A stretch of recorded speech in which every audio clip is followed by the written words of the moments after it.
ஊத்தங்கரையில் நெடுஞ்சாலைத்துறை சார்பில் சாலை பாதுகாப்பு மாத விழிப்புணர்வு பேரணி நடைபெற்றது.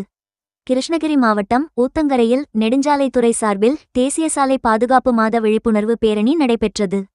ஊத்தங்கரை 4 முனை சந்திப்பில் துவங்கிய பேரணி நகரின் முக்கிய வீதிகள் வழியாக சென்று வட்டார வளர்ச்சி அலுவலகம் அருகே நிறைவு பெற்றது.